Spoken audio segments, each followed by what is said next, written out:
बहू के नहाते समय ससुर द्वारा तौलिया देने की कहानी। यह वास्तविक कहानी बहुत अच्छी है। चाहे कोई भी हो, इसे आत्मसात करने के लिए सुनना चाहिए। प्रिया बाथरूम में गर्म पानी की फुहारों के नीचे खुद को डुबोए हुए थी। दिन भर से अपने दिल में जमा हुए तनाव को शांत करने की कोशिश कर रही थी। लेकिन जैसे ही उसने शैम्पू किया, उसे एहसास हुआ कि वह तौलिया लाना भूल गई है। गीली हालत में बाहर नहीं निकलना चाहती थी। उसने दरवाज़ा थोड़ा सा खोला और ज़ोर से आवाज़ लगाई, माँ जी, कृपया मुझे एक तौलिया दे दीजिए। रसोई में सुनीता जी खाना पकाने में व्यस्त थीं, इसलिए उन्होंने आवाज़ नहीं सुनी।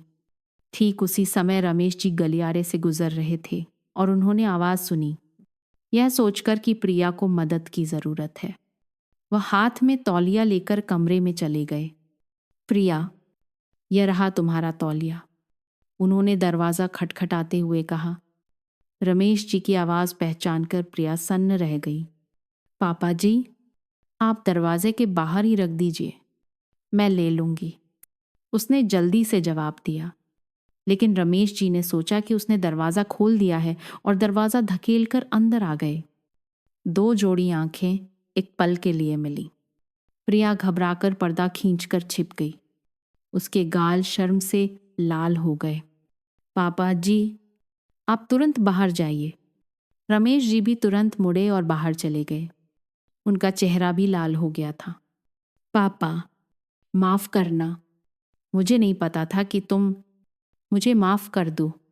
उन्होंने दरवाज़ा बंद कर दिया और उलझन और अपराधबोध से भरे मन से चले गए। प्रिया बाथरूम में चुपचाप खड़ी रही।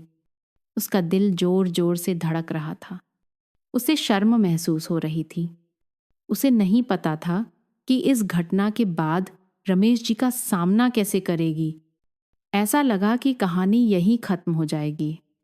लेकिन परिवार की पड़ोसन शर्मा आंटी ने गलती से रमेश जी को बाथरूम से परेशान चेहरे के साथ बाहर निकलते देख लिया। अपनी गपशप करने वाली आदत के कारण शर्मा आंटी ने एक सनसनीखेज कहानी गढ़ने का मौका नहीं गंवाया।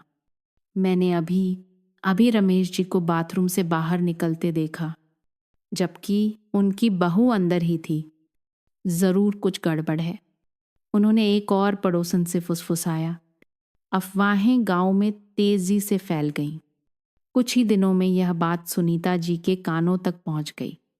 जब उन्होंने यह सुना तो वह गुस्से में रमेश जी के सामने ही प्रिया से सवाल करने लगी। प्रिया, मुझे समझाओ कि ससुर तुम्हारे बाथरूम से क्यों बाहर आ रहे थे? तुम दोनों ने क्या किया? प्रिया इन बेतुके आरोपों से स्तब्ध रह गई।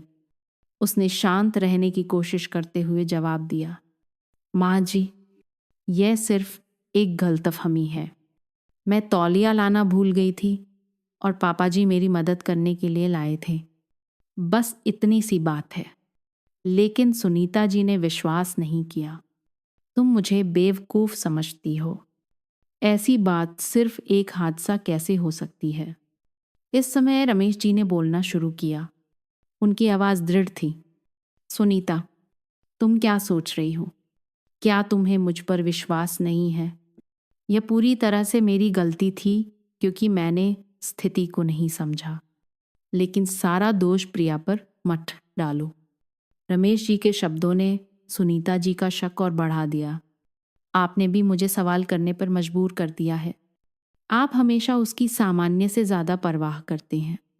मुझे अब यह ठीक नहीं लग रहा। प्रिया का दम घुटने लगा। न केवल पड़ोसियों की कानाफूसी, बल्कि अब उस पर उसकी सास भी शक कर रही थी और उसे दोष दे रही थी। उसने अपने पति विक्रम की ओर देखा, उम्मीद कर रही थी कि वह उसकी रक्षा करेगा। लेकिन विक्रम चुप रहा। उसकी आंखों में स्पष्ट रूप से दुविधा दिख रही थी। विक्रम, तुम कुछ नहीं कहोगे? प्रिया ने कांपती आवाज में पूछा।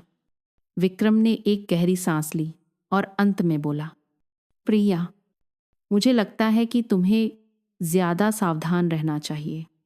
ऐसी बातें न केवल तुम्हें प्रभावित करती हैं, बल्कि पूरे परिवार को भी प्रभावित करती हैं। विक्रम के शब्द प्रिया के दिल में चाकू की तरह चुभ गए। वह खड़ी हो गई। उसकी आंखों में आंसू थे, तो उसकी नज़र में प्रतिष्ठा ही सब कुछ थी। सच्चाई से भी ज़्यादा प्रिया अपने कमरे में चली गई। लिविंग रूम में एक भारी माहौल छोड़ गई। रमेश जी उसकी पीठ को देखते रहे। उनका दिल भारी हो गया। वह जानते थे कि उन्हें प्रिया की रक्षा के लिए कुछ करना होगा, लेकिन वह खुद अपनी पत्नी के शक से नहीं बच सके। शर्मा आंटी की अफवाहें रुकी नहीं, बल्कि और दूर तक फैल गईं। एक बार जब प्रिया बाजार गई तो उसने कुछ महिलाओं को अपनी पीठ पीछे फुसफुसाते हुए सुना, यही है रमेश जी की बहू। सुना है बाथरूम वाली बात अभी तक साफा नहीं हुई है। पता नहीं अनजाने में हुआ या जानबूझकर। प्रिया ने अपना चेहरा झुका लिया। उन शब्दों को नज़रअंदाज करने की कोशिश की, लेकिन वे शब्द चाकू की तरह उसके स्वाभिमान को काट रहे थे। घर लौटते समय उसके आंसू बह निकले। उसे लगा जैसे पूरी दुनिया ने उससे मुंह मोड़ लिया है। उस शाम प्रिया बरामदे में अकेली बैठी आकाश में तारों को देख रही थी। वह थका हुआ और फौंसा हुआ महसूस कर रही थी। ठीक उसी समय रमेश जी बाहर आए। उन्होंने प्रिया को देखा और उसके पास आकर बैठ गए। प्रिया, मुझे पता है कि तुम बहुत दबाव में हो, उन्होंने गहरी आवाज में कहा। मैं सच में माफ़ी चाहता हूं कि अनजाने में तुम्हें इस स्थिति में डाल दिया। प्रिया ने उनकी ओर देखा। उसकी आंखें लाल थीं। पापा जी, मैं आपको दोष नहीं देती, लेकिन मुझे ऐसा लग रहा है जैसे मैं धीरे धीरे सब कुछ खो रही हूं। माँ जी मुझ पर विश्वास नहीं करती। विक्रम उदासीन है और बाहर की अफवाहें, मुझे नहीं पता कि मुझे क्या करना है। रमेश जी ने धीरे से सांस छोड़ी। प्रिया, तुम्हें मजबूत रहना होगा। अफवाहें हवा की तरह होती हैं, वे गुजर जाएंगी। लेकिन सबसे ज़रूरी बात यह है कि तुम्हें खुद पर विश्वास करना होगा। अगर तुम्हें ज़रूरत हो तो मैं हमेशा तुम्हारी मदद के लिए यहाँ हूँ।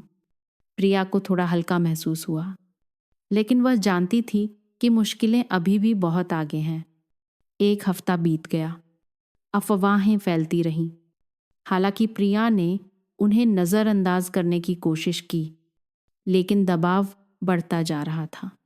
सब कुछ तब चरम पर पहुंच गया जब शर्मा आंटी ने एक बार बाजार में सुनीता जी से सबके सामने ताना मारते हुए कहा, सुनीता बहन, सच कहूं तो आजकल आपका घर बहुत मशहूर हो गया है। रमेश जी और बहू का ऐसा रिश्ता होगा तो भला पूरा गांव कानाफूसी क्यों नहीं करेगा। आपको सख्ती से पेश आना चाहिए। सुनीता जी का चेहरा गुस्से से लाल हो गया। वह जल्दी से घर लौटी। दरवाजे से गुजरते ही उन्होंने प्रिया को विक्रम के बेटे रोहन को गोद में लेकर लिविंग रूम में खेलते हुए देखा। गुस्सा भड़क उठा। उन्होंने चिल्लाया, प्रिया, तुमने ऐसा क्या किया है कि पूरा पड़ोस तुम्हारे बारे में बातें कर रहा है। मैंने तुमसे कहा था, इस परिवार की इज्जत तुम्हारे खराब करने के लिए नहीं है। प्रिया चौंक गई। उसने खुद को बचाने के लिए रोहन को कसकर पकड़ लिया। माँ जी, मैंने कुछ भी गलत नहीं किया है। मैंने समझाने की कोशिश की, लेकिन कोई विश्वास करने को तैयार नहीं है।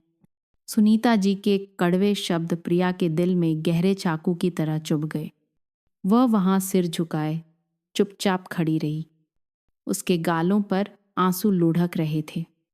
उसका पूरा शरीर कांप रहा था, डर से नहीं, बल्कि उस घुटन से जिसे वह शब्दों में बयां नहीं कर सकती थी। इस परिवार को बनाए रखने के इतने सारे प्रयास अंततः शक और अपमान में बदल गए। सुनीता जी अभी भी नहीं रुकीं, अपनी आवाज को और ऊंचा करते हुए जैसे अपना सारा गुस्सा निकालना चाहती हूँ। मैंने तुम्हें बहुत बर्दाश्त कर लिया है। प्रिया, जिस दिन से तुमने इस घर में कदम रखा है, मेरे परिवार में एक भी दिन शांति नहीं रही। बाहर की अफवाहें बढ़ती जा रही हैं। बिना किसी कारण के नहीं। अगर तुम में थोड़ी भी शर्म है तो इस घर की इज्जत का ख्याल रखो और खुद चली जाओ। प्रिया ने अपना सिर उठाया। उसकी आंखें लाल थीं, लेकिन उनमें एक दृढ़ता की चमक थी। माँ जी, मैंने कभी ऐसा कुछ नहीं किया जिससे इस परिवार को शर्मिंदा होना पड़े। वे अफवाहें सच नहीं हैं और मुझे समझ नहीं आता कि आप बाहरी लोगों पर मुझसे ज़्यादा विश्वास क्यों कर रही हैं।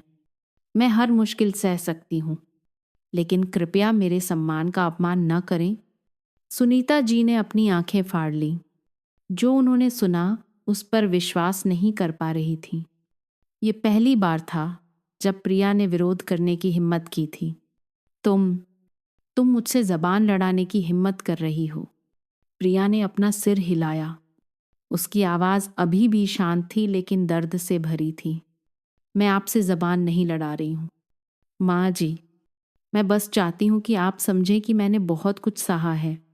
मैं ऐसे परिवार में नहीं रहना चाहती जहाँ मेरे अपने भी मुझ पर विश्वास न करें। ठीक उसी समय मुख्य दरवाज़ा खुला। विक्रम एक थका देने वाले दिन के बाद घर आया। उसने अपने सामने का दृश्य देखा। प्रिया खड़ी थी।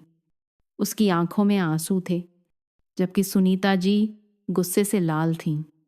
उसने तुरंत पूछा, क्या हुआ? सब लोग इतना शोर क्यों कर रहे हैं?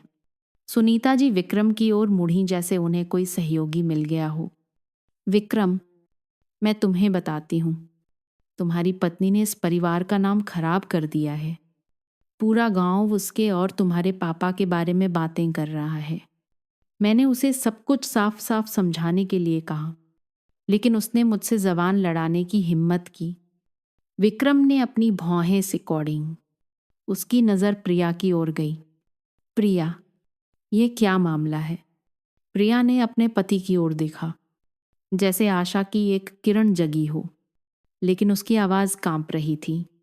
विक्रम, मैंने कई बार समझाया है, यह सिर्फ एक गलतफहमी थी, लेकिन माँ जी मुझ पर विश्वास करने को तैयार नहीं है और अब पूरा घर सोच रहा है कि मैंने कुछ गलत किया है। विक्रम थोड़ी देर चुप रहा, फिर सुनीता जी की ओर मुड़ा। उसकी आवाज़ थकी हुई थी। माँ, मुझे लगता है कि आप बात को बढ़ा रही हैं। पापा ने भी साफ कर दिया है कि यह सिर्फ एक गलतफहमी थी। आप प्रिया को इस हद तक क्यों धकेल रही हैं? सुनीता जी चौंक गईं। उन्हें उम्मीद नहीं थी कि विक्रम प्रिया का पक्ष लेगा। तुम ये क्या कह रहे हो? मैं ये सब इस परिवार की इज्जत बचाने के लिए कर रही हूँ। क्या तुम नहीं देख रहे कि बाहर की अफवाहें हमें कैसे प्रभावित कर रही हैं? विक्रम ने आह भरी। लेकिन आप जितना इस मामले को बढ़ाएंगी, चीजें उतनी ही खराब होंगी। मुझे प्रिया पर विश्वास है। अगर पापा ने समझा दिया है तो आपको रुक जाना चाहिए। विक्रम के शब्दों ने सुनीता जी को और भी गुस्सा दिला दिया। वह मुड़ी और बिना कुछ कहे बस एक वाक्य कहकर चली गईं। ठीक है, अगर तुम लोग मेरी बात को कुछ नहीं समझते तो मेरे पास कहने के लिए और कुछ नहीं है। सुनीता जी कमरे से बाहर चली गईं। विक्रम और प्रिया के बीच एक भारी माहौल छोड़ गई। विक्रम ने अपनी पत्नी की ओर देखा, लेकिन उसे नहीं पता था कि क्या कहना है। प्रिया ने अपने आंसू पोंछे और मुड़कर चली गई। मैं थक गई हूँ विक्रम, मैं और बहस नहीं करना चाहती। उस रात जब प्रिया बिस्तर पर लेटी नींद लाने की कोशिश कर रही थी, उसका मन अभी भी सैकड़ों विचारों में उलझा हुआ था। उसे इस घर में एक बाहरी व्यक्ति की तरह महसूस हो रहा था। हालांकि विक्रम ने उसका पक्ष लिया था, लेकिन उसके शब्दों में जो उदासीनता थी, उसने उसे बेचैन कर दिया। उसे लगा कि उन दोनों के बीच की दूरी बढ़ती जा रही है। इस बीच दूसरे कमरे में सुनीता जी का गुस्सा अभी भी शांत नहीं हुआ था। वह रमेश जी के साथ बैठी थी। उनकी आंखों में डांट थी। देखा आपने, आपकी नरमी के कारण यह परिवार इस स्थिति में है। विक्रम भी उसके मोह में पड़ गया है। मैं गलत नहीं कह रही हूं। वह सीधी सादी नहीं है। रमेश जी ने आ भरी। उनकी आवाज़ गहरी हो गई। सुनीता, तुम बहुत ज़्यादा सोच रही हो। मैंने कितनी बार कहा है कि यह सिर्फ एक गलतफहमी थी। प्रिया एक अच्छी बहू है। मुझे समझ नहीं आता कि तुम उस पर इस हद तक शक क्यों कर रही हो। आपको समझ नहीं आता क्योंकि आप हमेशा उसका पक्ष लेते हैं। मैं देखती हूँ और तुरंत समझ जाती हूँ। ये मत सोचो कि मैंने नहीं देखा कि आप उसकी मुझसे ज़्यादा परवाह करते हैं। सुनीता जी ने गुस्से से कहा। उनकी आवाज़ में ईर्ष्या थी। रमेश जी चुप रहे। उनकी आंखों में थकान की चमक थी। सुनीता, अगर तुम मुझ पर विश्वास नहीं कर सकती तो कहने के लिए कुछ नहीं है, लेकिन मैं तुम्हें प्रिया को और चोट नहीं पहुंचाने दूंगा।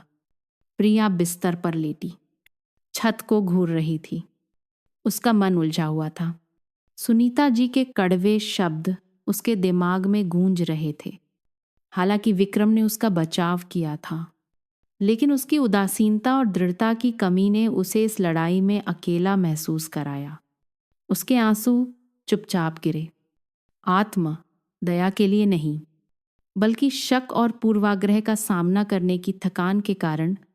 अगली सुबह जब प्रिया रसोई में नाश्ता तैयार कर रही थी, परिवार की पड़ोसन शर्मा आंटी दरवाजे पर दिखाई दी। शर्मा आंटी अक्सर हालचाल पूछने के बहाने आती थीं, लेकिन प्रिया जानती थी कि उनका असली मकसद सिर्फ गपशप करना था। प्रिया, आजकल गांव में हर कोई तुम्हारे बारे में बात कर रहा है, और वह भी तारीफ में नहीं। शर्मा आंटी ने झूठी चिंता के साथ कहा, लेकिन उनके लहजे में ताना भरा था। प्रिया ने उनकी ओर मुड़कर शांत रहने की कोशिश की। आपकी चिंता के लिए धन्यवाद आंटी, लेकिन मैं इन बातों पर और चर्चा नहीं करना चाहती। शर्मा आंटी ने प्रिया को सिर से पांव तक देखते हुए होंठ सिकोड़े। ठीक है, मैं तो बस इतना ही कह रही थी, लेकिन प्रिया, तुम्हें सावधान रहना चाहिए। एक महिला की इज्जत आसानी से वापस नहीं मिलती। प्रिया ने अपने होंठ कसकर भींच लिए, अपने गुस्से को दबाने की कोशिश की। शर्मा आंटी, मुझे पता है कि मैं क्या कर रही हूं। आपकी सलाह के लिए धन्यवाद, उसने कहा और अपने काम में लग गई। शर्मा आंटी को और कुछ कहने का मौका नहीं दिया। हालांकि शर्मा आंटी यहीं नहीं रुकी। उस दोपहर सुनीता जी ने शर्मा आंटी से ही एक नई अफवाह सुनी।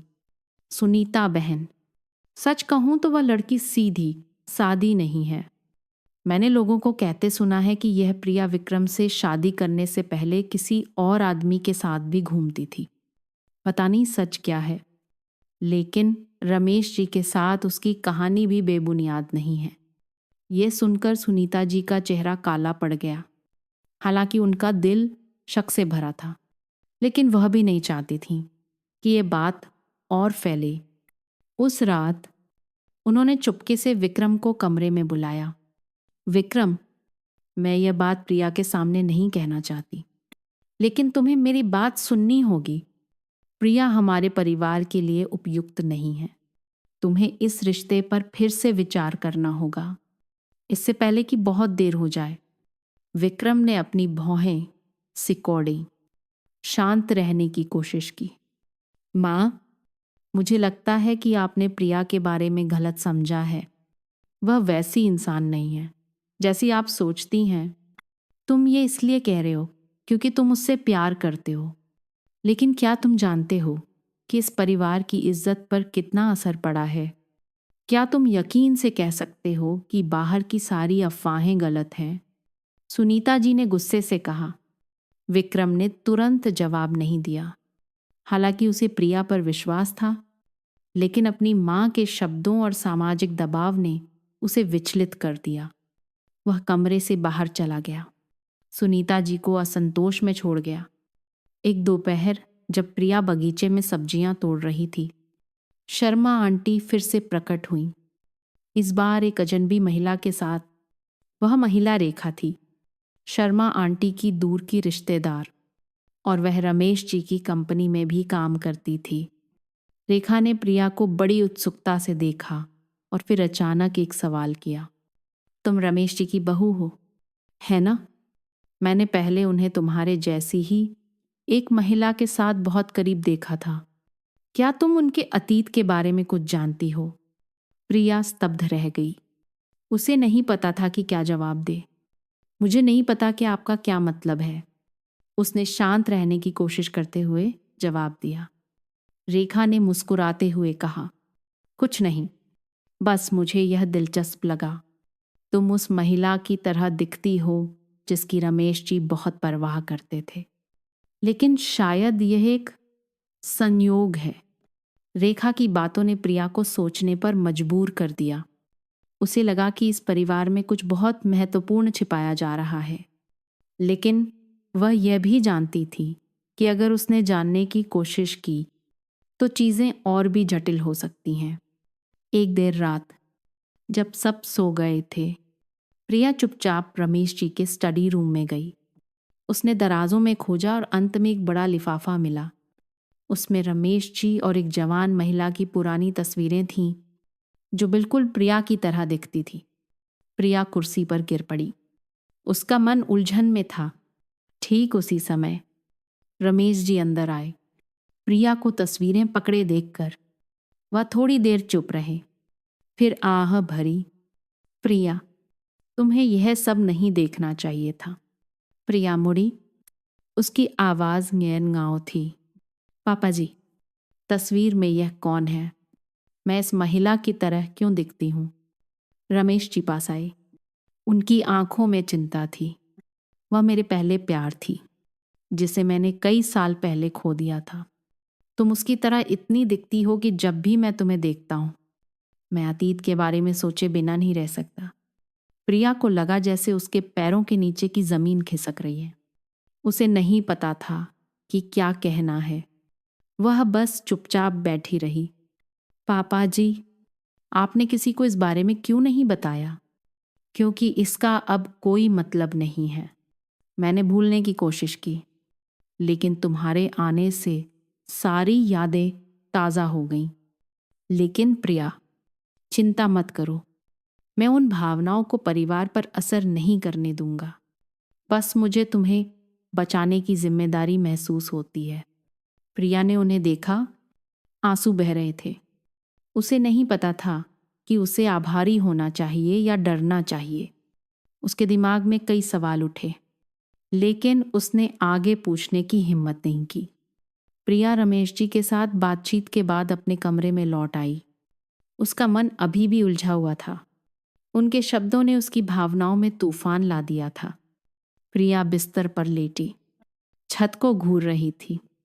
पहला प्यार, मेरे जैसी दिखने वाली महिला, ये रहस्य इस समय क्यों सामने आए? उसने खुद से पूछा, लेकिन जवाब उसकी पहुंच से बाहर था। अगली सुबह प्रिया ने सामान्य व्यवहार करने की कोशिश की ताकि घर में किसी को शक न हो, लेकिन उसके दिल में सब कुछ बदल चुका था। उसने रमेश जी से सीधे सामना न करने का फैसला किया, बल्कि उनके रहस्य को बेहतर ढंग से समझने के लिए चुपचाप जांच करने का फैसला किया। एक दिन प्रिया शर्मा आंटी के घर गई, जो हमेशा गांव की हर बात जानती थी। हालांकि उसे शर्मा आंटी पसंद नहीं थी, लेकिन वह जानती थी कि अगर कोई कुछ बता सकता है तो वह वही हैं। शर्मा आंटी, मैं एक बात पूछना चाहती हूँ, प्रिया ने सामान्य दिखने की कोशिश करते हुए कहा। शर्मा आंटी ने उसे भौहें सिकोड़ कर देखा। क्या बात है? प्रिया, तुम यहाँ कम ही आती हो। तुम्हारे परिवार में फिर से कोई समस्या है क्या? प्रिया ने सिर हिलाकर हल्की सी मुस्कान दी। नहीं आंटी, मैं बस अपने ससुर के अतीत के बारे में जानने को उत्सुक हूँ। क्या आप कुछ जानती हैं? शर्मा आंटी ने उसे संदेह से देखा। उनकी आवाज रहस्यमयी हो गई। रमेश जी, हाँ, मुझे याद है कि उनका अतीत भी काफी जटिल था। सुना है कि वह गांव की एक युवा सुंदर लड़की से प्यार करते थे, लेकिन बाद में वह चली गई। सुना है कि उनके परिवार ने उसे स्वीकार नहीं किया। प्रिया ने शांत रहने की कोशिश की। लेकिन उसका दिल तेजी से धड़कने लगा। वह कौन थी? आंटी। शर्मा आंटी ने सिर हिलाकर उपहास से हंसा। ये पुरानी बात है, मुझे ठीक से याद नहीं। लेकिन प्रिया, तुम इस बात में इतनी दिलचस्पी क्यों ले रही हो? क्या इसका तुमसे कोई लेना देना है? प्रिया ने जल्दी से सिर हिलाया। नहीं आंटी, मैं बस उत्सुक थी। धन्यवाद। प्रिया उलझन भरे मन से घर लौटी।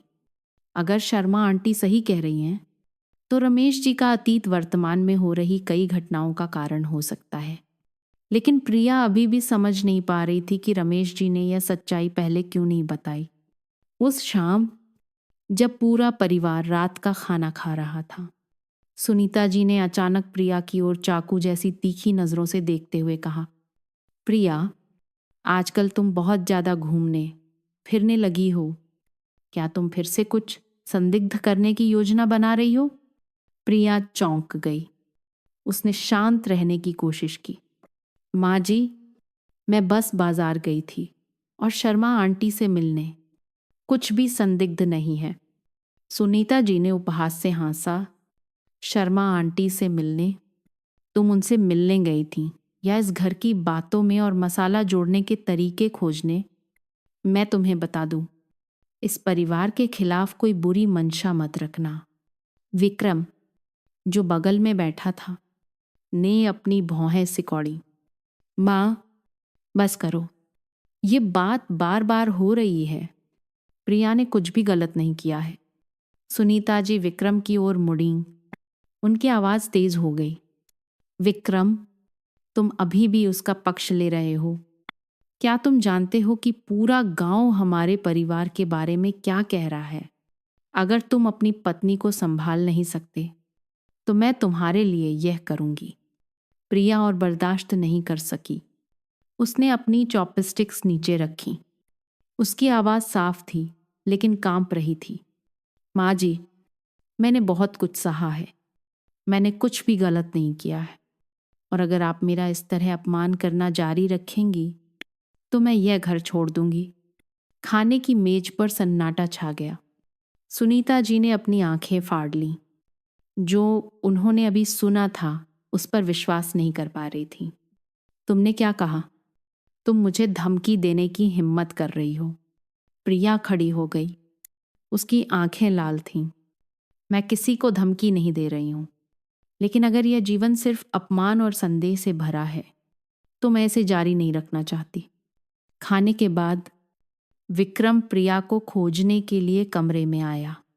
वह उसके बगल में बैठ गया, उसे शांत करने की कोशिश कर रहा था। प्रिया, मुझे पता है कि तुम इन दिनों दबाव में हो, लेकिन माँ भी सिर्फ परिवार के लिए अच्छा चाहती हैं। प्रिया ने उसकी ओर देखा। उसकी आंखों में निराशा थी। विक्रम, क्या तुम सच में मानते हो कि माँ मेरे लिए अच्छा चाहती हैं? क्या तुम नहीं देखते कि मैंने कितनी कोशिश की है? विक्रम चुप रहा। उसे नहीं पता था कि क्या जवाब दे। अपने दिल की गहराई में वह जानता था कि प्रिया गलत नहीं है, लेकिन वह अपनी माँ की इच्छा के खिलाफ भी नहीं जा सकता था। प्रिया, मुझे सब कुछ सुलझाने के लिए समय चाहिए। कृपया चीजों को और खराब मत करो। प्रिया ने उपहास से हंसा। और खराब? विक्रम, क्या तुम जानते हो कि मैंने तुम्हारे साथ रहने के लिए सब कुछ खो दिया है, लेकिन अब मुझे लगता है कि तुम मेरे साथ खड़े ही नहीं हो। विक्रम ने कुछ नहीं कहा, बस सिर झुका लिया। असहायता की भावना ने उन दोनों को घेर लिया। एक हफ्ते बाद प्रिया ने रमेश जी से मिलकर सब कुछ साफ करने का फैसला किया। जब वे दोनों लिविंग रूम में बैठे थे, प्रिया ने सीधे उनकी आंखों में देखा। उसकी आवाज गंभीर थी। पापा जी, मुझे सच जानना है। आप क्या छिपा रहे हैं? आपके और मेरे बारे में अफवाहें और आपके अतीत का प्यार, मुझे जवाब चाहिए। रमेश जी ने आह भरी। उनकी आंखों में उदासी थी। प्रिया, मैं ये बताना नहीं चाहता था, लेकिन शायद तुम्हें जानना चाहिए। मेरे अतीत की महिला, जो तुम्हारे जैसी दिखती है, मेरा पहला प्यार थी। मैं उससे प्यार करता था, लेकिन मेरे परिवार ने उसे स्वीकार नहीं किया। बाद में वह चली गई और संपर्क टूट गया। जब तुम इस परिवार में आई तो मैं उस याद को महसूस किए बिना नहीं रह सका। प्रिया चुपचाप बैठी रही, एक ही समय में दुखी और बेचैन महसूस कर रही थी। लेकिन आपने किसी को इस बारे में क्यों नहीं बताया? सब लोग मुझे गलत समझ रहे हैं। रमेश जी ने उसके कंधे पर हाथ रखा। उनकी आवाज़ गहरी थी। मुझे माफ़ कर दो प्रिया, मैंने नहीं सोचा था कि चीज़ें इतनी दूर चली जाएंगी। लेकिन चिंता मत करो, मैं सब कुछ सुलझा दूंगा और तुम्हें और कोई चोट नहीं पहुंचने दूंगा। प्रिया रमेश जी के साथ बातचीत के बाद अपने कमरे में लौट आई, लेकिन उसका मन अभी भी शांत नहीं था। जो रहस्य अभी अभी सामने आए थे, उन्होंने उसे ऐसा महसूस कराया जैसे वह एक तूफान के बीच में खड़ी है। वह जानती थी कि अगर सब कुछ सामने आ गया तो यह परिवार पहले जैसा नहीं रहेगा। अगली सुबह जब सब नाश्ता कर रहे थे, सुनीता जी ने अचानक प्रिया की ओर शक भरी नजरों से देखा। प्रिया, आजकल तुम बहुत चोरी छिपे काम कर रही हो। तुम मेरी पीठ पीछे क्या करने की योजना बना रही हो? प्रिया ने सिर उठाया, शांत रहने की कोशिश की। मैंने कुछ नहीं किया है माँ जी, मैं बस इस घर में शांति से रहना चाहती हूँ। सुनीता जी ने उपहास से हंसा। शांति से? तुम्हें लगता है कि तुम शांति से रह सकती हो जब पूरा गांव तुम्हारे और रमेश जी के बारे में बात कर रहा है? तुम्हें लगता है कि मुझे नहीं पता कि तुम शर्मा आंटी से मिलने गई थी कुछ सुनने के लिए, है ना? प्रिया ने आह भरी। उसकी आवाज़ थकी हुई थी। माँ जी, मैंने कुछ भी गलत नहीं किया है। मैं शर्मा आंटी से मिलने गई थी क्योंकि मैं सब कुछ साफ साफ जानना चाहती थी। ये समझना चाहती थी कि लोग ऐसी अफवाहें क्यों फैला रहे हैं। सुनीता जी ने मेज पर जोर से हाथ मारा, जिससे सब चौंक गए। तुम अभी भी कहती हो कि तुमने कुछ गलत नहीं किया। तुम इस परिवार को एक मजाक बना रही हो। अगर तुम इस परिवार की इज्जत नहीं रख सकती तो बेहतर होगा कि तुम चली जाओ। रमेश जी ने अपनी चॉपस्टिक्स नीचे रखी। उनकी आंखें सुनीता जी पर ठंडी थीं। सुनीता, चुप हो जाओ। मैंने बहुत साफ साफ कहा है कि सब कुछ सिर्फ एक गलतफहमी है। प्रिया को अंतिम छोर तक मत धकेलो। सुनीता जी रमेश जी की ओर मुड़ी। उनकी आंखों में गुस्सा था। गलतफहमी? आपको लगता है कि मुझे कुछ नहीं पता? आपको लगता है कि मैंने नहीं देखा कि आप इस लड़की की मुझसे ज्यादा परवाह करते हैं? क्या आप यह कहने की हिम्मत कर सकते हैं कि आपके मन में उसके लिए पिता पुत्री के प्यार के अलावा कोई और भावना नहीं है? माहौल जैसे जम गया। प्रिया स्तब्ध रह गई। विक्रम ने भी अपनी मां को अविश्वास से देखा कि वह ऐसे शब्द कह सकती हैं। रमेश जी खड़े हो गए। उनकी आवाज गहरी थी लेकिन अधिकारपूर्ण थी। सुनीता, तुम मेरा और प्रिया का अपमान कर रही हो। अगर तुम ऐसा करना जारी रखोगी तो मैं चुप नहीं बैठूंगा। उस शाम जब सब अपने कमरे में चले गए थे, प्रिया को विक्रम का एक संदेश मिला। प्रिया, मैं तुमसे बात करना चाहता हूं। प्रिया विक्रम के स्टडी रूम में गई। उसका मन चिंता से भरा था। विक्रम कुर्सी पर बैठा था। उसका चेहरा पहले से कहीं ज्यादा गंभीर था। प्रिया, मैं सच जानना चाहता हूं। क्या तुम और पापा मुझसे कुछ छिपा रहे हो? प्रिया ने विक्रम की ओर देखा। उसकी आंखें लाल थीं। विक्रम, मैंने कुछ भी गलत नहीं किया है, लेकिन अगर तुम जानना चाहते हो तो मैं बताऊंगी। पापा ने मुझे अपने अतीत के बारे में बताया है। वह कभी एक ऐसी महिला से प्यार करते थे जो बिल्कुल मेरे जैसी दिखती थी, और इसी वजह से वह मुझे बचाने की जिम्मेदारी महसूस करते हैं। लेकिन बस इतना ही है, इससे ज्यादा कुछ नहीं। विक्रम ने अपनी भौहें सिकोड़ी। प्रिया के शब्दों को समझने की कोशिश कर रहा था। वह महिला कौन थी? मैंने पापा से इस बारे में कभी क्यों नहीं सुना? प्रिया ने सिर हिलाया। मुझे विवरण नहीं पता, लेकिन मुझे लगता है कि पापा इसे बताना नहीं चाहते थे क्योंकि उन्हें डर था कि यह परिवार को प्रभावित करेगा। विक्रम, तुम्हें मुझ पर विश्वास करना होगा। मैंने कुछ भी गलत नहीं किया है और मैंने तुमसे कभी कुछ छिपाने का इरादा नहीं किया। विक्रम ने प्रिया की ओर देखा। उसकी आंखें नरम हो गईं। वह आगे बढ़ा और उसके कंधे पर हाथ रखा। प्रिया, मुझे तुम पर विश्वास है, लेकिन तुम्हें समझना होगा कि मेरी माँ को स्वीकार करना आसान नहीं है। मुझे सब कुछ साफ करने के लिए समय चाहिए। प्रिया ने सिर हिलाया, लेकिन उसके दिल में वह जानती थी कि समय शायद उसके पक्ष में नहीं है। एक दिन जब रमेश जी आंगन में टहल रहे थे, एक अजनबी आदमी गेट पर दिखाई दिया। वह मिस्टर गुप्ता थे, रमेश जी के एक पुराने दोस्त। मिस्टर गुप्ता ने रमेश जी को ताना मारते हुए देखा।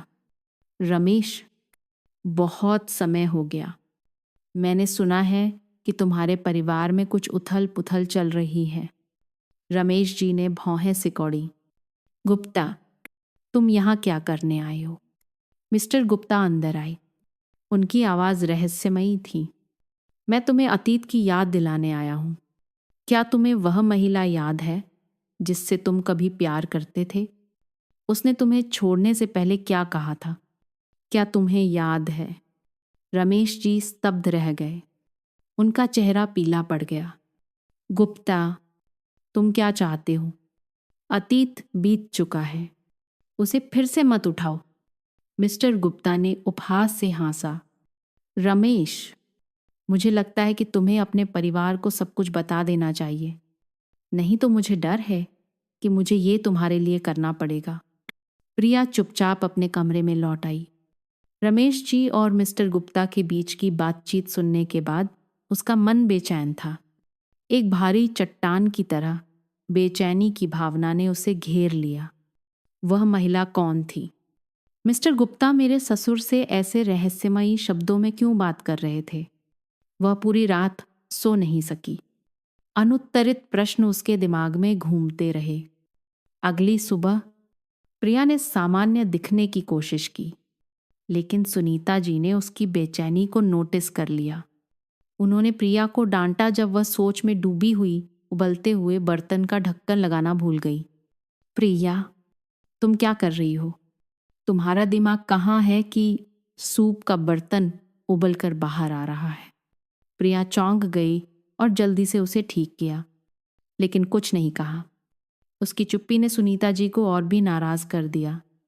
तुम खुद को क्या समझती हो कि तुम इस घर में हर चीज को नजरअंदाज कर सकती हो? अगर तुम यहाँ नहीं रहना चाहती तो सीधे कह दो, मैं तुम्हें तुरंत बाहर निकाल दूंगी। विक्रम ठीक उसी समय अंदर आया और अपनी माँ के शब्द सुनकर भौहें सिकोड़ी।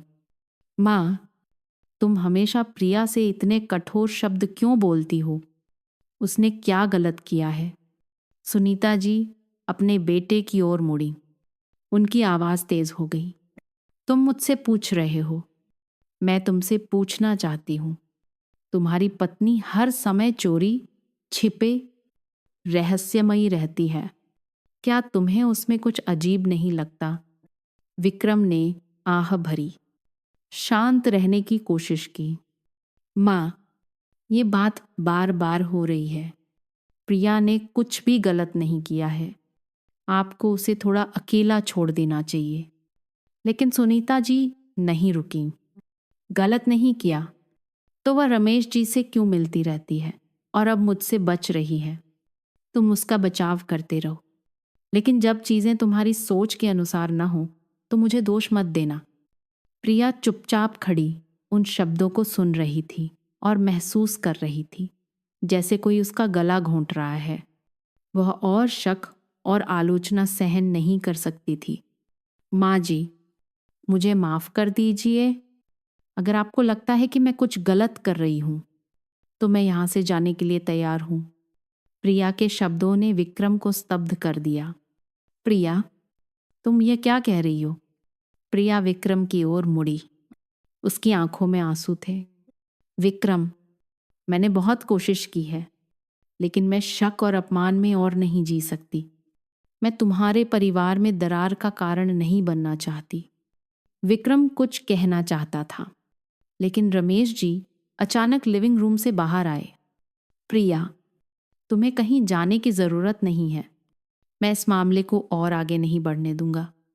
उस शाम रमेश जी ने पूरे परिवार को बात करने के लिए एक साथ बैठने के लिए कहा। लिविंग रूम में माहौल एक तनी हुई डोरी की तरह तनावपूर्ण था। मिस्टर गुप्ता भी प्रकट हुए, जिससे माहौल और भी भारी हो गया। रमेश जी ने शांत लेकिन दृढ़ आवाज में शुरू किया। सुनीता, विक्रम, आज मैं एक बात साफ करना चाहता हूं। मैं इस परिवार को निराधार अफवाहों के कारण और टूटने नहीं दे सकता। सुनीता जी ने अपने पति को शक की नजरों से देखा। आप क्या कहना चाहते हैं? रमेश जी ने आह भरी और फिर मिस्टर गुप्ता की ओर मुड़े। गुप्ता, अगर तुम यहां सब कुछ भड़काने आए हो तो सीधे कहो, घुमा फिरा कर बात मत करो। मिस्टर गुप्ता मुस्कुराए और सबके सामने आए। ठीक है, अगर तुम यही चाहते हो तो मैं सच बताऊंगा। उन्होंने प्रिया की ओर रहस्यमयी नजरों से देखा।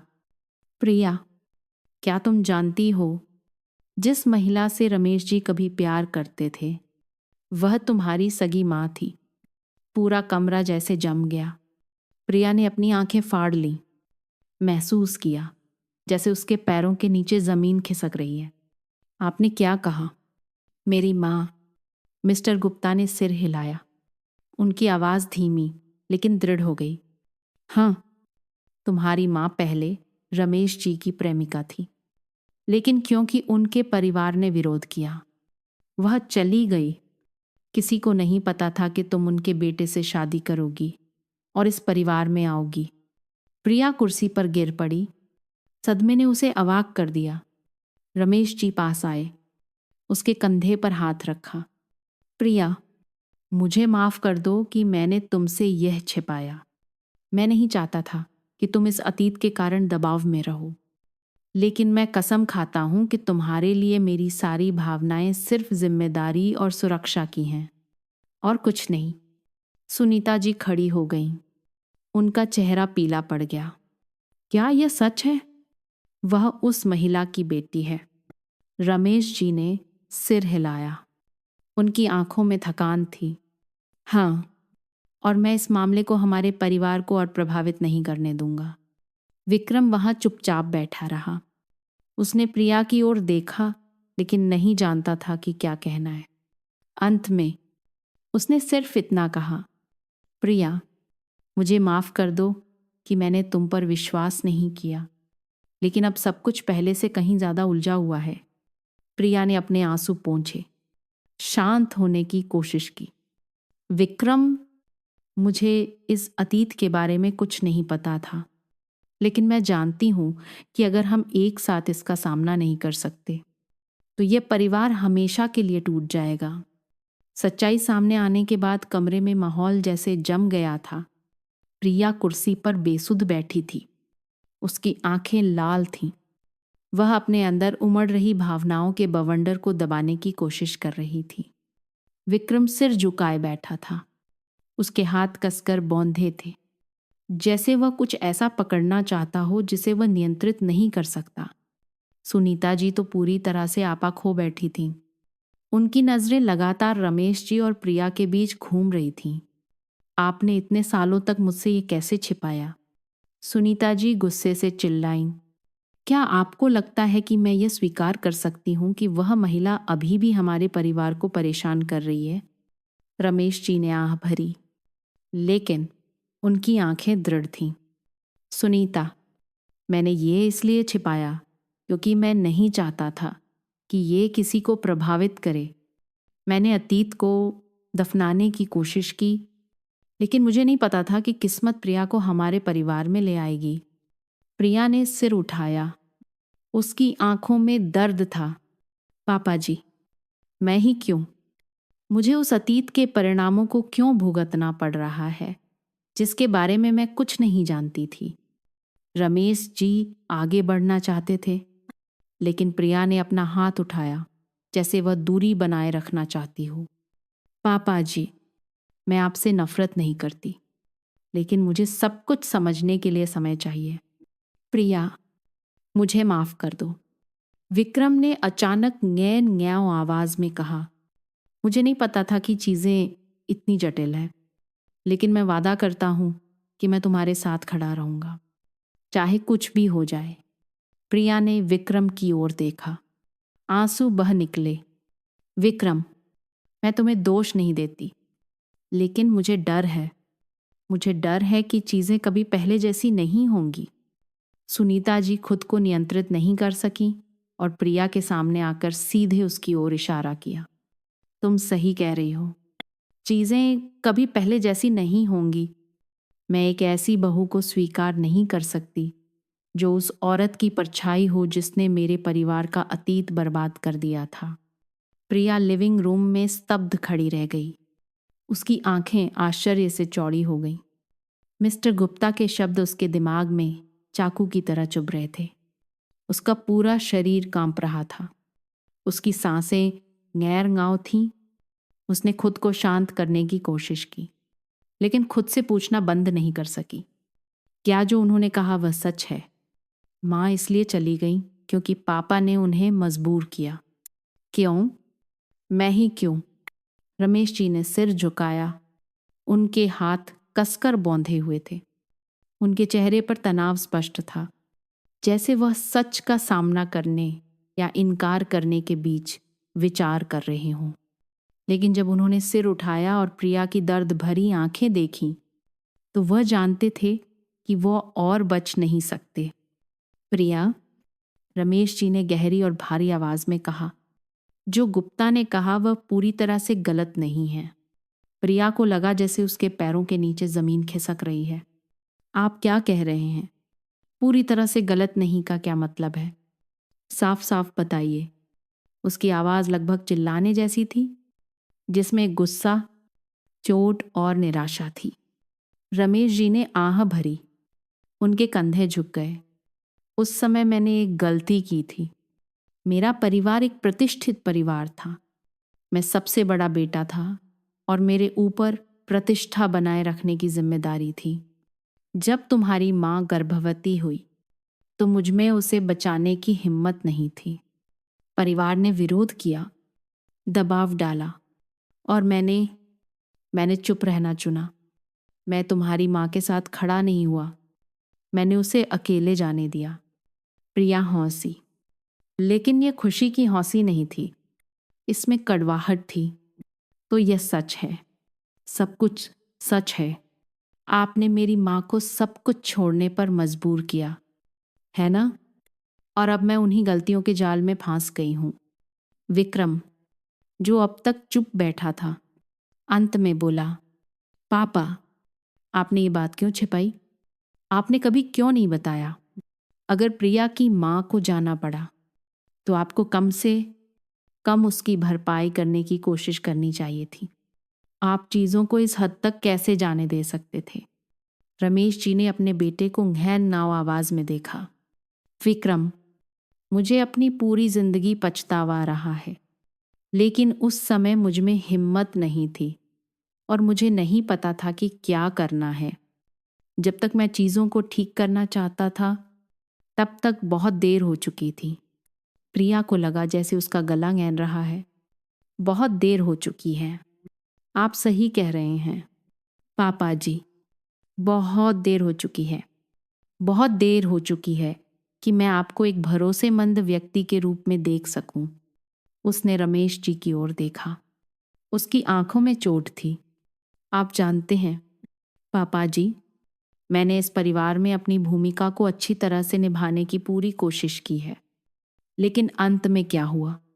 पता चला कि मैं सिर्फ अतीत का एक टुकड़ा हूं, जिसका आप कभी सामना नहीं करना चाहते थे। कमरे में तनाव बढ़ गया जब सुनीता जी और बर्दाश्त नहीं कर सकी। उन्होंने मेज पर हाथ मारा और खड़ी हो गई। उनका चेहरा गुस्से से लाल था। रमेश, तुम्हें लगता है कि तुम सब कुछ कबूल करके मामला सुलझा सकते हो। क्या तुम जानते हो कि मैंने कितना कुछ सहा है? तुमने मुझसे सब कुछ छिपाया और अब मुझे यहाँ बैठकर ये भयानक बातें सुननी पड़ रही हैं। तुमने मुझे पूरे परिवार के सामने शर्मिंदा किया है। रमेश जी सुनीता जी की ओर मुड़े। उनकी आवाज़ दृढ़ थी। सुनीता, मैं तुमसे हमेशा के लिए छिपाने का इरादा नहीं रखता था, लेकिन ये मेरी गलती है और मैं जिम्मेदारी लूंगा। तुम्हें प्रिया को अपना गुस्सा निकालने का निशाना बनाने की ज़रूरत नहीं है। सुनीता जी ने उपहास से हंसा। उनकी आंखों में उनके लिए अवमानना थी। जिम्मेदारी? अब तुम जिम्मेदारी की बात कर रहे हो।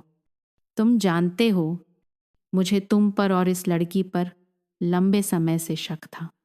बाहर की अफवाहों के कारण नहीं, बल्कि जिस तरह से तुम उसे देखते थे, जिस तरह से तुम उसकी परवाह करते थे। तुम्हें लगता है कि मैंने नोटिस नहीं किया? सुनीता जी के शब्दों ने प्रिया को अपनी रीढ़ में ठंडक महसूस कराई। माँ जी, मैंने कुछ भी गलत नहीं किया है। मुझे इस अतीत के बारे में कुछ नहीं पता था और मैं इस परिवार में दरारों का केंद्र नहीं बनना चाहती। लेकिन सुनीता जी सुनने को तैयार नहीं थी। नहीं जानती। तुम्हें लगता है कि मैं तुम पर विश्वास करती हूँ। मैं तुम्हारी जैसी लोगों को अच्छी तरह से जानती हूँ। तुम्हारी माँ ने इस परिवार को एक बार बर्बाद किया और अब तुम उसके नक्शेकदम पर चल रही हो। कितनी विडंबना है। विक्रम अचानक खड़ा हो गया। उसकी आवाज गुस्से से भरी थी। माँ, बस करो। तुम्हें प्रिया का इस तरह अपमान करने का कोई अधिकार नहीं है। सब कुछ पापा की गलती है। इसका उससे कोई लेना देना नहीं है। सुनीता जी ने अपने बेटे की ओर देखा। उनकी आंखों में निराशा थी। विक्रम, तुम किसका पक्ष ले रहे हो? तुम माँ के सामने उसका बचाव करने की हिम्मत कर रहे हो। मैंने तुम्हें इतने सालों तक पाला है ताकि तुम अब एक बाहरी व्यक्ति का पक्ष लो। माँ, मैं सच का पक्ष ले रहा हूँ, विक्रम ने दृढ़ता से कहा। और सच यह है कि प्रिया इस तरह के व्यवहार के लायक नहीं है। मैं उससे प्यार करता हूँ और मैं तुम्हें या किसी और को उसे चोट नहीं पहुंचाने दूंगा। प्रिया ने विक्रम की ओर देखा। उसके गालों पर आंसू लुढ़क रहे थे। यह पहली बार था जब उसने उसे इतनी मजबूती से अपने लिए खड़े होते देखा था, लेकिन इससे उसके दिल में भारीपन कम नहीं हुआ। विक्रम, धन्यवाद, लेकिन मुझे नहीं पता कि मैं इस परिवार में रह सकती हूं या नहीं। प्रिया ने लिविंग रूम छोड़ने का फैसला किया जब चीजें असहनीय हो गईं। वह आंगन में बाहर चली गई। शांत होने के लिए गहरी सांस ली। धुंधला चांद बगीचे पर चमक रहा था, लेकिन उसके दिल में सब कुछ अंधेरे में डूबा हुआ लग रहा था। वह जानती थी कि आज रात जो हुआ उसने सब कुछ बदल दिया है। उसके और विक्रम के बीच, उसके और रमेश जी के बीच, और उसके और सुनीता जी के बीच का रिश्ता, सब कुछ गहरी दरारों से भर गया था। जब प्रिया बगीचे में पत्थर की बेंच पर बैठी थी, उसके पीछे नरम कदमों की आवाज आई। उसे मुड़ने की जरूरत नहीं थी। वह जानती थी कि यह विक्रम है। वह उसके बगल में बैठ गया। कुछ देर चुप रहा, फिर बोला, प्रिया, मुझे माफ कर दो कि मैंने तुम्हारी बेहतर तरीके से रक्षा नहीं की। मुझे पता है कि तुमने बहुत दबाव सहा है। प्रिया ने उसकी ओर मुड़कर देखा। उसकी आंखें लाल थीं। विक्रम, मैं तुम्हें दोष नहीं देती, लेकिन मुझे इस परिवार में हर किसी की आंखों में एक कांटे की तरह महसूस हो रहा है। मुझे नहीं पता कि मैं यहां रह सकती हूं या नहीं। विक्रम ने उसका हाथ कसकर पकड़ लिया। प्रिया, तुम मेरी पत्नी हो, चाहे कुछ भी हो जाए। मैं तुम्हें अकेले नहीं सहने दूंगा। हम इसे एक साथ पार करेंगे। प्रिया ने धीरे से सिर हिलाया, लेकिन उसका दिल अभी भी बेचैनी से भरा था। हालांकि मुश्किलें अभी रुकी नहीं थीं। एक दिन जब प्रिया लिविंग रूम की सफाई कर रही थी, उसने गलती से रमेश जी और एक अजनबी आदमी के बीच एक फ़ोन कॉल सुन ली। रमेश जी की आवाज़ चिंता से भरी थी। मैंने तुमसे कहा था, मैं नहीं चाहता कि मेरा अतीत और खोदा जाए। अगर तुम मुझे धमकी देना जारी रखोगे तो मैं तुमसे मुकाबला करने से नहीं हिचकिचाऊंगा। प्रिया दरवाजे के पीछे चुपचाप सुन रही थी। वह दूसरा आदमी, जिसे उसने मिस्टर गुप्ता समझा, हंसा। रमेश, तुम्हें लगता है कि तुम्हारे पास खोने के लिए कुछ बचा है। मेरे पास तुम्हारी प्रतिष्ठा को नष्ट करने के लिए पर्याप्त सबूत हैं। और तुम्हारी खूबसूरत बहू, वह भी शांति से नहीं रहेगी। प्रिया को अपनी रीढ़ में ठंडक महसूस हुई। उसे नहीं पता था कि वह किस चीज में फंस गई है, लेकिन यह स्पष्ट था कि चीजें खतरनाक होती जा रही थीं। उसने रमेश जी से कुछ न कहने का फैसला किया और जो कुछ उसने सुना था उस पर सोचने के लिए अपने कमरे में लौट आई। इस बीच मिस्टर गुप्ता रमेश जी को धमकी देने पर ही नहीं रुके। एक दिन वह एक बड़ा लिफाफा लेकर घर के गेट पर दिखाई दिए। सुनीता जी ने सबसे पहले मिस्टर गुप्ता को देखा। उन्हें देखकर उन्होंने शक से भौहें सिकोड़ी। आप यहाँ क्या करने आए हैं? हमारे घर में आपका स्वागत नहीं है, सुनीता जी ने बर्फीली आवाज में कहा। मिस्टर गुप्ता मुस्कुराए और लिफाफा उनकी ओर बढ़ाया। मैं यहाँ आपको कुछ दिलचस्प सच बताने आया हूँ। शायद आप अपने पति के अतीत और उस बहू के बारे में जानना चाहें जिससे आप नफरत करती हैं। सुनीता जी ने लिफाफा छीन लिया। उनकी आंखों में बेचैनी स्पष्ट थी। आप क्या कह रहे हैं? बस इसे खोलिए और आपको पता चल जाएगा, मिस्टर गुप्ता ने कहा और मुड़कर चले गए। सुनीता जी को कई सवालों के साथ छोड़ गए। सुनीता जी लिफाफा कमरे में ले गईं और चुपचाप उसे खोला। अंदर पुरानी तस्वीरों और दस्तावेजों की एक श्रृंखला थी, जिसमें रमेश जी और प्रिया की मां के बीच के रिश्ते के बारे में जानकारी थी। साथ ही ऐसे विवरण थे जिनके बारे में वह कभी नहीं जानती थी। एक विशेष तस्वीर ने सुनीता जी को ऐसा महसूस कराया जैसे उनके शरीर में खून जम गया हो। यह रमेश जी और प्रिया की मां की तस्वीर थी। हाथ में हाथ डाले एक पुराने घर के सामने खड़े थे। तस्वीर के नीचे लिखा था, वह महिला जिसे तुम भूल नहीं सकते। सुनीता जी को लगा जैसे उनके आसपास सब कुछ ढह रहा है। रमेश, तुमने मुझसे कितनी बातें छिपाई हैं? उन्होंने फुसफुसाया। उनके गालों पर आंसू लुढ़क रहे थे। उनके दिल में ईर्ष्या और चोट का विस्फोट हो गया।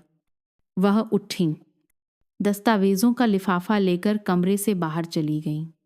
रमेश जी का सामना करने के लिए दृढ़ थीं।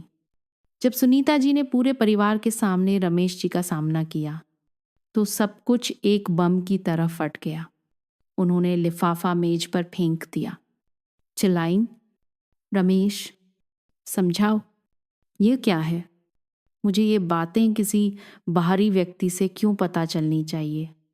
तुमसे क्यों नहीं? रमेश जी ने लिफाफे की ओर देखा। उनका चेहरा पीला पड़ गया।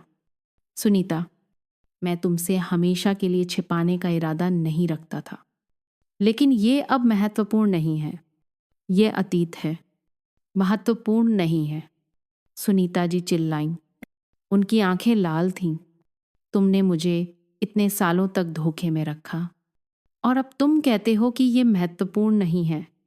और प्रिया, क्या वह कुछ जानती है या तुमने उसे मुझसे पहले ही बता दिया था? प्रिया चुपचाप बगल में बैठी थी। आंसू बह रहे थे। माँ जी, मुझे कुछ नहीं पता था। मुझे यह सच्चाई हाल ही में पता चली है और मुझे नहीं पता कि इसका सामना कैसे करना है। सुनीता जी ने प्रिया की ओर देखा और फिर रमेश जी की ओर मुड़ी। उनकी आवाज़ कड़वाहट से भरी थी। तुमने न केवल मुझे धोखा दिया, बल्कि अपनी बहू को भी एक मुश्किल स्थिति में डाल दिया। तुम पति, पिता या इस परिवार के मुखिया होने के लायक नहीं हो। रमेश जी ने सुनीता जी को थकी हुई नजरों से देखा, लेकिन उनमें एक दृढ़ता की चमक थी। सुनीता, मुझे पता है कि तुम मुझसे नाराज हो, लेकिन मैंने अतीत में जो कुछ भी किया वह एक कायर आदमी की गलती थी। मैं इससे इनकार नहीं करता, लेकिन मैं इसे वर्तमान परिवार को प्रभावित नहीं करने दूंगा। सुनीता जी ने उपहास से हंसा लेकिन वह हाँसी कड़वाहट से भरी थी। तुम्हें लगता है कि तुम्हारी देर से आई माफ़ी सब कुछ सुलझा सकती है। मैं तुम्हारे साथ इतने सालों तक रही हूँ, सोचती थी कि मैं तुम्हें पूरी तरह से समझती हूँ, लेकिन पता चला कि तुम हमेशा मुझसे छिपाते रहे और दूसरी महिला की परछाई अपने साथ लिए रहे। प्रिया चुपचाप बैठी रही। उसके हाथ कसकर बौंधे थे। उसे रमेश जी और सुनीता जी के बीच के टकराव में एक बाहरी व्यक्ति की तरह महसूस हो रहा था। वह बोलना चाहती थी, लेकिन उसे नहीं पता था कि क्या कहना है। अचानक सुनीता जी उसकी ओर मुड़ी। उनकी आंखें शक और ठंडक से भरी थीं। और तुम, प्रिया, क्या तुम इस बारे में कुछ जानती थीं, या तुम भी शुरू से ही रमेश जी की योजना का हिस्सा थीं? सुनीता जी की आवाज़ चाकू की तरह तेज थी। हर शब्द प्रिया के स्वाभिमान को चीरना चाहता था। प्रिया चौंक गई। उसने शांत रहने की कोशिश की। माँ जी, मुझे कुछ नहीं पता था। मुझे यह सच्चाई कुछ दिन पहले ही पता चली है और मैं कभी नहीं चाहती थी कि ऐसा हो। लेकिन सुनीता जी ने उसे बात पूरी नहीं करने दी। नहीं चाहती थी। तुम्हें लगता है कि मैं तुम पर विश्वास करती हूँ। जिस दिन से तुमने इस घर में कदम रखा है, मुझे कुछ गड़बड़ लगी है, और अब सब कुछ यही इशारा कर रहा है कि तुम निर्दोष नहीं हो। विक्रम अचानक खड़ा हो गया। उसकी आवाज़ गुस्से से भरी थी। माँ, बस करो। तुम हमेशा प्रिया पर शक और उसका अपमान नहीं कर सकती। उसने कुछ भी गलत नहीं किया है। यह पापा की गलती है। इसका उससे कोई लेना देना नहीं है। सुनीता जी विक्रम की ओर मुड़ी। उनकी आंखों में आग थी। तुम माँ के सामने उसका बचाव करने की हिम्मत कर रहे हो। क्या तुम जानते हो कि उसने इस परिवार को किस स्थिति में डाल दिया है? मैंने तुम्हें इतने सालों तक पाला है ताकि तुम अब एक बाहरी व्यक्ति का पक्ष लो। विक्रम ने एक गहरी सांस ली, शांत रहने की कोशिश की। माँ, प्रिया बाहरी व्यक्ति नहीं है। वह मेरी पत्नी है, मेरे बेटे की माँ है। अगर आप ये स्वीकार नहीं कर सकती, तो मुझे नहीं पता कि आपको खुश करने के लिए क्या करना है। विक्रम के शब्दों ने सुनीता जी को जैसे ठंडे पानी से नहला दिया हो। वह कुर्सी पर गिर पड़ी। उनकी आंखों में आंसू थे। तुम सही कह रहे हो विक्रम, मुझे सच में नहीं पता कि अब क्या करना है। मैं बस इस परिवार की रक्षा करना चाहती थी, लेकिन शायद मैं गलत थी। जब सब लोग तनाव में थे, दरवाजे की घंटी अचानक बजी। प्रिया चौंक गई और दरवाजे की ओर देखा। इस समय कौन आया है? रमेश जी दरवाज़ा खोलने गए और उनके सामने जो व्यक्ति खड़ा था, उसने उन्हें अवाक कर दिया। वह मिस्टर गुप्ता थे, लेकिन इस बार वह अकेले नहीं आए थे। मिस्टर गुप्ता के साथ लगभग 50 साल की एक महिला थी, सुंदर लेकिन उदास आंखों वाली। प्रिया को उस महिला को देखकर दिल में एक अजीब सी जकड़न महसूस हुई। उसमें कुछ ऐसा था जिसे वह समझा नहीं सकती थी। मिस्टर गुप्ता ने ठंडक से मुस्कुराते हुए महिला को आगे धकेला। रमेश, मुझे लगता है कि तुम इस व्यक्ति से फिर से मिलना चाहोगे। रमेश जी पीछे हटे। उनका चेहरा पीला पड़ गया। गुप्ता, तुम क्या करने की योजना बना रहे हो? वह यहाँ क्या कर रही है? महिला ने धीरे से अंदर कदम रखा। उसकी आवाज़ कांप रही थी। रमेश, मैं वापस नहीं आना चाहती थी, लेकिन मैं अतीत को हमेशा एक परछाई नहीं बने रहने दे सकती। मुझे सच का सामना करना होगा, भले ही इससे सभी को चोट पहुंचे। प्रिया ने उस महिला को देखा। उसके दिल में एक अजीब भावना उठी। आप कौन हैं? उसने चिंता भरी आवाज में पूछा। महिला प्रिया की ओर मुड़ी। उसकी आंखों में आंसू थे। प्रिया, मैं तुम्हारी सगी माँ हूं। कमरा पूरी तरह से सन्नाटे में डूब गया। सभी लोग उस महिला के शब्दों से स्तब्ध थे। प्रिया को लगा जैसे उसके आसपास की पूरी दुनिया ढह रही है।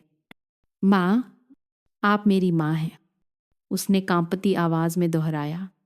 महिला ने सिर हिलाया। उसके गालों पर आंसू लुढ़क रहे थे।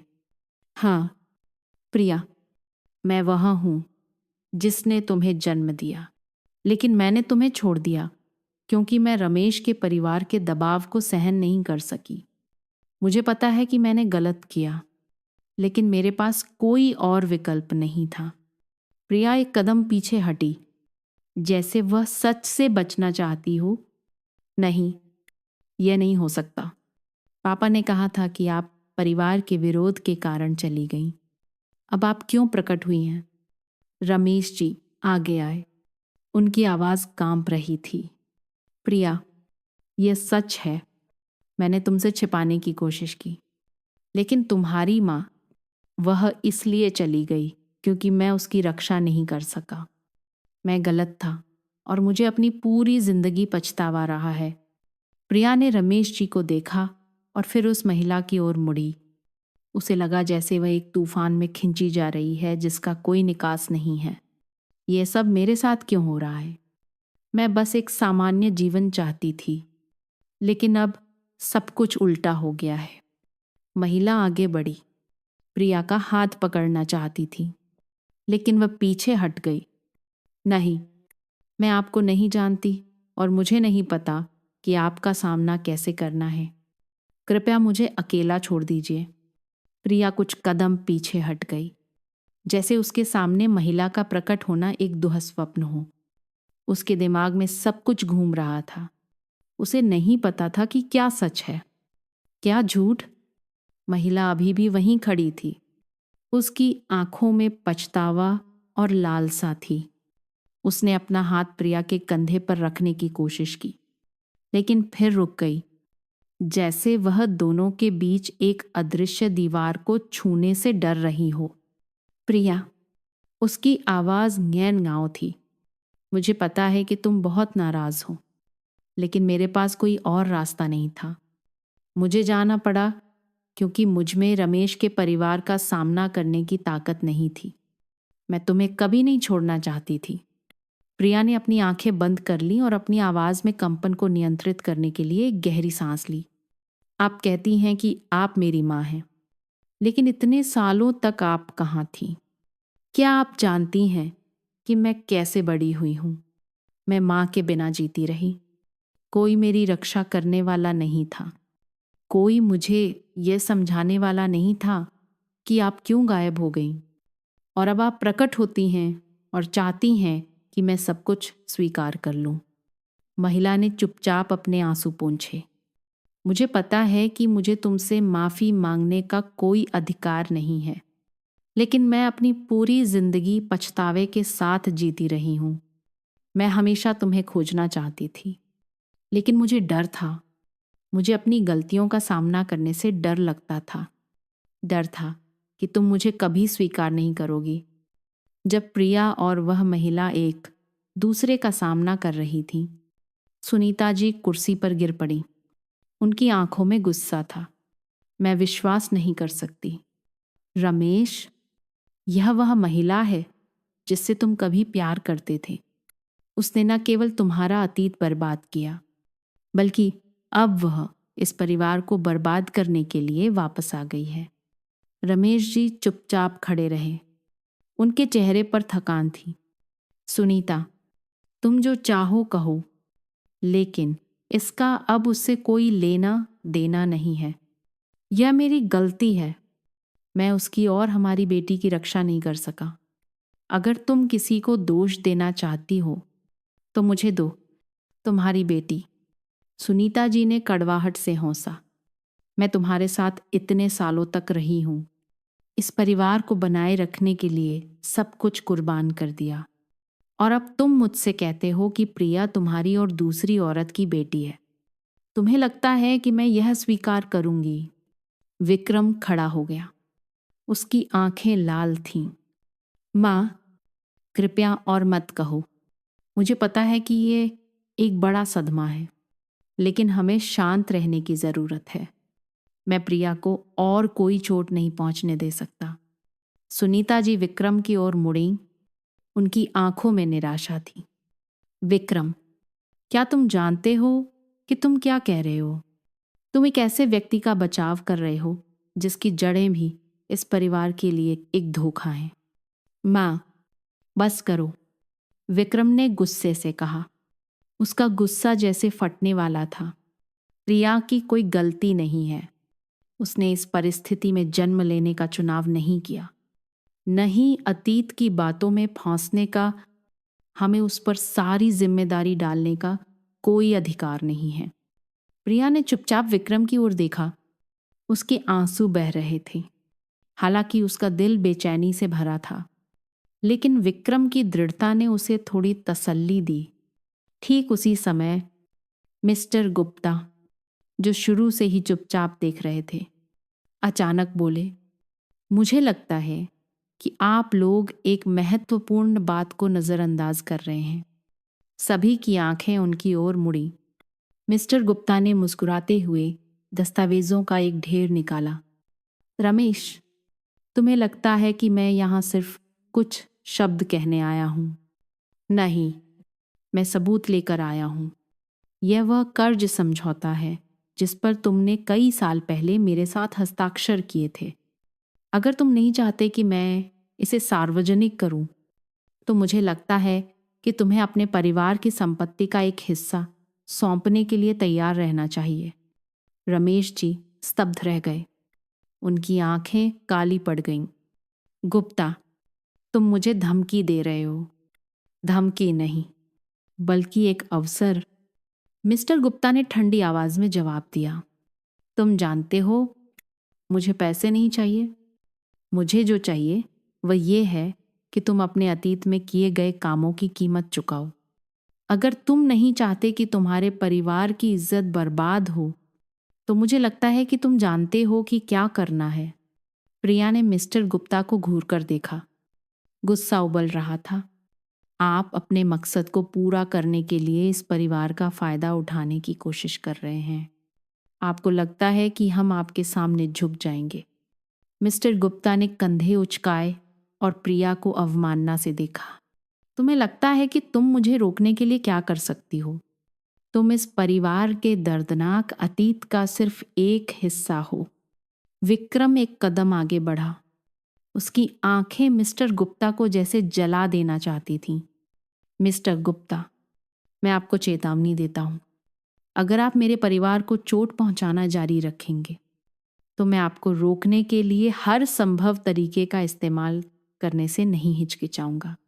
स्थिति और भी तनावपूर्ण हो गई जब वह महिला, प्रिया की सगी माँ, अचानक बोली। उसकी आवाज़ कांप रही थी, लेकिन दृढ़ थी। गुप्ता, रुक जाओ। मैं इस परिवार को बर्बाद करने के लिए यहाँ वापस नहीं आई हूँ। मैं अपनी गलतियों का सामना करने और अपनी बेटी की रक्षा करने के लिए वापस आई हूँ। मिस्टर गुप्ता हंसे और फिर एक चुनौतीपूर्ण वाक्य छोड़कर मुड़ गए। रमेश, सोच लो, मैं तुम्हारा जवाब लेने के लिए वापस आऊंगा। इस बार मुझे कड़े कदम उठाने पर मजबूर मत करना। मिस्टर गुप्ता घर से चले गए। एक भारी, घुटन भरा माहौल छोड़ गए। कमरे में हर कोई उलझन में था, नहीं जानता था कि क्या कहना है। मिस्टर गुप्ता के साथ टकराव एक घुटन भरे, तनावपूर्ण माहौल में हुआ। विक्रम ने शहर के केंद्र में एक छोटी सी गली में छिपे एक शांत कैफे को चुना। उसने सावधानी से योजना बनाई थी, क्योंकि यह जगह बहुत भीड़भाड़ वाली नहीं थी, जो उसे और मिस्टर गुप्ता को बिना किसी रुकावट के बात करने के लिए पर्याप्त थी। जब विक्रम एक कप कॉफी पी रहा था, उसकी नजरें दरवाजे पर टिकी थीं। तभी मिस्टर गुप्ता प्रकट हुए। वह एक आत्मविश्वास और अहंकार के साथ अंदर आए। उनके सजे धजे सूट और शांत चाल ने विक्रम को असहज कर दिया, लेकिन उसने जल्दी से अपनी भावनाओं पर काबू पा लिया। विक्रम, मिस्टर गुप्ता ने गहरी और कुछ हद तक ताना मारने वाली आवाज में कहा, तुमने मुझे यहाँ बुलाया है, जरूर सिर्फ कॉफी पीने के लिए नहीं। विक्रम खड़ा हो गया और एक औपचारिक मुस्कान दी, लेकिन उसकी आंखों में दृढ़ता छिपी नहीं थी। बैठिए मिस्टर गुप्ता, मुझे लगता है कि हमें कुछ बातें साफ करनी है। मिस्टर गुप्ता बैठ गए। पैर पर पैर रखकर विक्रम को सीधे देखा। क्या बात है? अगर तुम रमेश के कर्ज के बारे में बातचीत करना चाहते हो तो मुझे डर है कि हमारे पास और कुछ कहने को नहीं है। विक्रम ने सिर हिलाया। उसके होठों पर मुस्कान फीकी पड़ गई। नहीं, मैं यहाँ बातचीत करने नहीं आया हूँ। मैं यहाँ आपके परिवार के खिलाफ आपके सभी धमकाने और डराने वाले खेलों को खत्म करने आया हूँ। मिस्टर गुप्ता ने अपनी भौहें उठाईं और फिर हंसे। खत्म? तुम बहुत मज़ेदार बात कर रहे हो। विक्रम, तुम्हें लगता है कि तुम मेरा क्या कर सकते हो? विक्रम ने तुरंत जवाब नहीं दिया। उसने धीरे धीरे अपने बैग से अपना लैपटॉप निकाला, उसे चालू किया और मिस्टर गुप्ता के सामने रख दिया। स्क्रीन पर दस्तावेज़ों, ईमेल और तस्वीरों की एक श्रृंखला प्रदर्शित की गई। विक्रम ने लैपटॉप मिस्टर गुप्ता की ओर घुमाया। उसकी आवाज़ गहरी थी लेकिन अधिकारपूर्ण थी।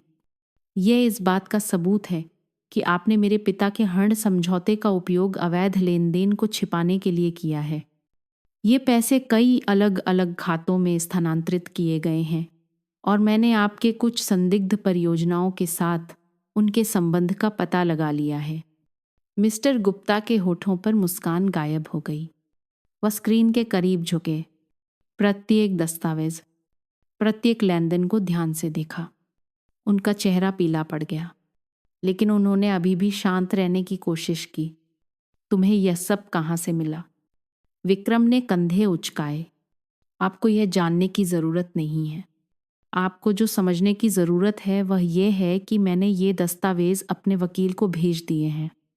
अगर आप अभी नहीं रुकते हैं तो मैं इन्हें जांच एजेंसी और प्रेस को भेजने में संकोच नहीं करूँगा। मिस्टर गुप्ता कुर्सी पर पीछे झुक गए। उनकी आंखों में गुस्सा था। तुम्हें लगता है कि सिर्फ इन चीज़ों से तुम मुझे हरा सकते हो? विक्रम, तुम अभी भी बहुत अनुभवहीन हो।